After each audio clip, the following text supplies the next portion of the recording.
Bonjour à tous, on s'entraîne.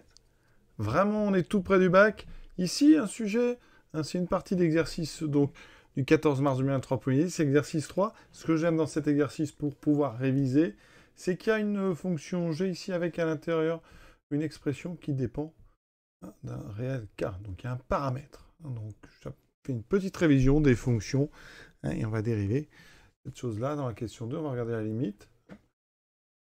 Et après, on va utiliser un logiciel de calcul formel comme ça. Ça fait des petites révisions bien utiles. Donc, première chose, d'abord, je vais vraiment écrire en gros l'expression de cette fonction et on va trouver les limites en plus et en moins l'infini. Vraiment important, k est strictement positif. L'expression 4 sur 1 plus exponentielle moins kx, limite en plus l'infini et moins l'infini. Alors, tout de suite, on s'attaque en plus à plus l'infini. Alors, la limite de kx quand x tend vers plus l'infini, k est positif, donc kx fait comme s'il y avait 2x, hein, c'est plus l'infini. Voilà, vous mettez ça dans un exponentiel. Alors, il y a un moins par contre. Hein. Donc, ça veut dire que la limite de moins kx, c'est moins l'infini. On met ça dans un exponentiel. Donc, on regarde l'exponentiel en moins l'infini.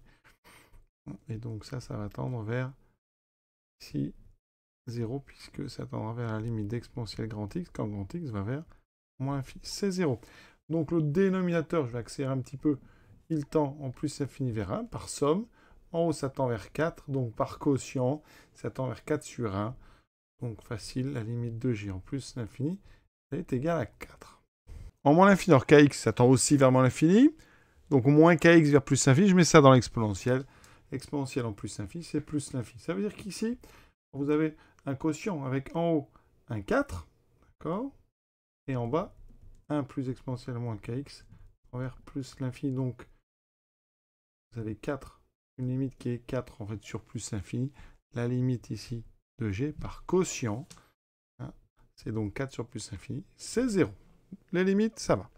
Donc vraiment important, hein, le signe de k qui est ici toujours strictement positif. Alors maintenant, j'ai pris toujours égal k. Il va falloir dériver. Alors pour dériver ça, on est très près du bac. Je ne vais pas vous donner des formules nouvelles. Un conseil pour ceux qui ont toujours fait, on va rester sur du u sur v. D'accord? U sur v. Et donc, eh bien, u, c'est 4. Attention, c'est une constante, c'est pour ça. Il existe une autre façon de faire plus courte, que je vous donnerai peut-être à la fin.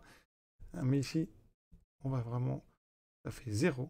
Et v' fait donc la dérivée d'un plus exponentiel moins kx. Alors ça, il y a une partie en exponentielle u, d'accord? Qui est donc u' e de u. Donc quand je dérive exponentielle moins kx, j'ai la dérivée de moins kx. J'ai donc un moins k qui sort. Et on a l'exponentielle moins kx. Donc maintenant, g'. Tout de suite, on applique la dérivée du sur v. Donc au dénominateur, rien à dire. C'est un carré. Par contre, en haut, u'v, faites attention, parce que là, c'est un cas très particulier, parce que u est constant. On a u'v qui vaut 0. Et c'est même pas la peine de l'écrire. D'accord? Et ensuite, on a moins u fois v'. Ça donne ceci. Alors, pour ceux qui sont très forts en dérivation, on aurait pu considérer ici qu'on avait une constante sur v. Et quand on dérive une constante, hein, la dérivée ici de la constante vaut 0, il vous reste en fait tout simplement v carré et moins la constante fois v'. Bon, un raccourci en fait de la formule jaune, ici dans laquelle on a mis u' égale 0, c'est tout. Et u égale constante. Voilà, nous, on a ici moins par moins, ça veut dire qu'en haut, il va rester 4k exponentielle moins kx sur notre carré. Maintenant, ce qu'on vous demande, c'est juste g' de 0, je remplace x. Eh bien, 4k, c'est x que je remplace par 0. Donc, k fois 0, ça fait 0. Sur 1 plus exponentielle 0 au carré. Alors, dessous, ça fait exponentielle 0 vaut 1, ça fait 2 au carré, 4. Et voilà. Exponentielle 0 vaut 1. Donc, il reste 4k sur 4. On simplifie. Il reste k. C'est bien ce qu'on voulait. C'est parfait.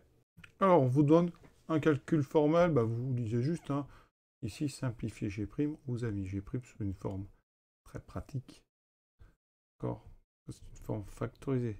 G seconde, pardon, c'est donc exponentielle, donc kx plus 1 au carré. Il n'y a même plus les moins, hein. Ne vous inquiétez pas, ça a été transformé. Donc vous prenez le résultat qu'on vous donne. 4 exponentielle kx moins 1. Et on a ici donc le k carré. Voilà ce que ça donne. En admettant ce résultat, prouvez que la courbe admet un point d'inflexion, un point d'abscisse 0. Donc il faut faire le tableau de signes. Donc ici, il y a beaucoup de choses qui ont un signe constant exponentiel kx, c'est toujours strictement positif. K carré, c'est strictement positif, puisque k est strictement positif. Le dénominateur aussi. D'accord? Strictement positif. Il y a un 4, vous pouvez même mettre le 4. Donc il vous reste quoi? Le moins et le exponentiel kx moins 1. D'accord? Donc petit tableau de signes rapide, mais il me faut le signe exponentiel kx moins 1. Donc ça, eh bien on va regarder. Hein. C'est strictement positif quand exponentiel kx est supérieur à 1. On passe au grade sans problème, ça garde l'ordre.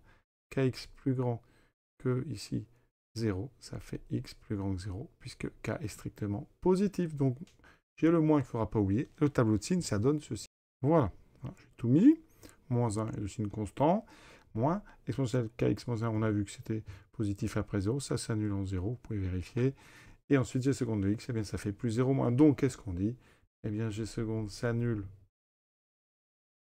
en 0 en changeant de signe. C'est très important, hein, le changement de signe. Donc, point d'inflexion d'abscisse 0.